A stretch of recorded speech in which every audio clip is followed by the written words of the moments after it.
How does this sound to you? Fried green tomatoes with poached shrimp celery salad. Wow. Okay, here's what you need.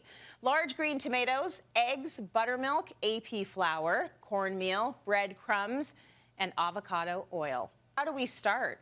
Well, you go to your garden because you planted your tomatoes too late, and you pick all the green ones, or the ones that aren't ready. As you can tell, Frankie Flowers was a little late to my garden this year, so I've got a lot of green tomatoes. But you know, Trace, if you're like me, you kind of get tired of the really red, ripe tomatoes. And I always like utilizing something that nobody else really wants. And that is exactly what we have here. And when you take a green tomato and fry it, the acidity just kind of dissipates and the sweetness comes up. So what our first step is, you know, to dissect it. But you can hear this, like, there's some firmness to that. So you can, you know, kind of beat them up a little bit. And we're just going to go like a 1/4 inch slice, like that. Next we're going to do is some breading. Everyone knows what the breading's all about. The all-purpose flour, that's the AP. That's already seasoned with salt and pepper. And then we go from the dry into the wet. So I've got egg wash here with just a touch of buttermilk. The buttermilk's going to help it with the acidity. And we just kind of wash it around in there and then give it a nice coating. Now you'll notice I've got 3 different types of breading. I've got panko, I've got regular breadcrumbs, and I also have a fine cornmeal or a semolina. That's really, really crucial because that's going to give this like a super massive crust. And we're just going to drop those in. So there's a little bit of avocado oil going on there. But because we've got the cornmeal with the breadcrumbs, we can go a little bit of higher temperature, and that's why we have the avocado oil. But next, what I want to talk to you about is the underdog, Tracy. Do you know what I'm talking about when I say the underdog? Can you see what I got here? Oh, the sad little celery. I mean, who really wants to deal with the sad little celery? But I bet you're going to make it the star today, aren't you?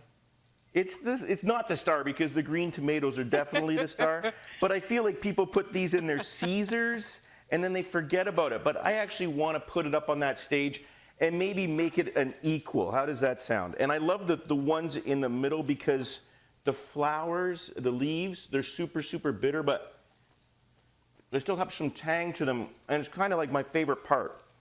So in order to execute this properly, what we need to do is stack them up, get yourself a really sharp knife, and we just want to shave this down. We want it to be thin as possible because this is going to be the heart of your salad.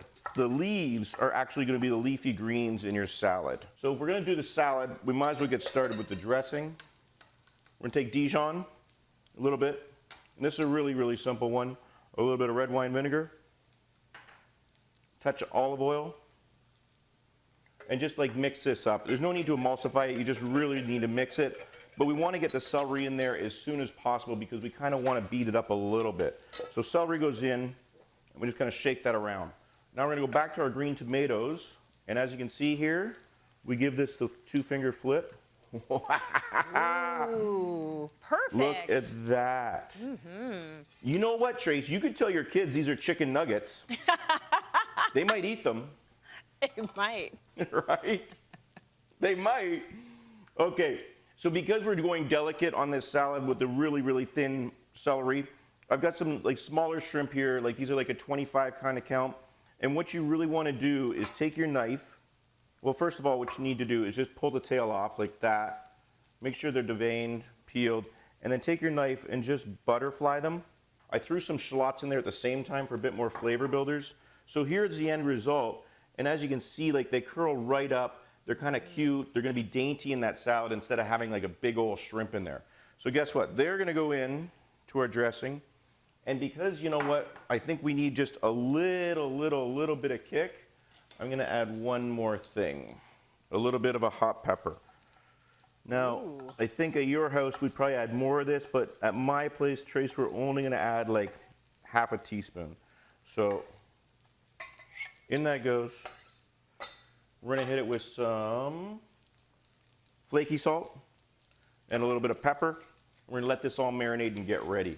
I want to see what these tomatoes look like now. These are crispy.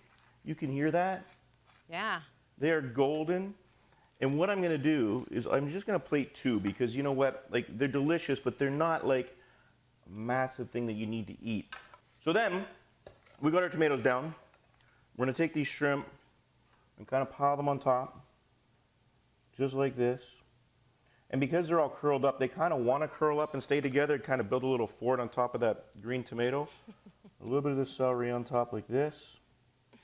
And then all we're going to garnish with is a little bit of chives, right? And I got a secret for you with my lemon.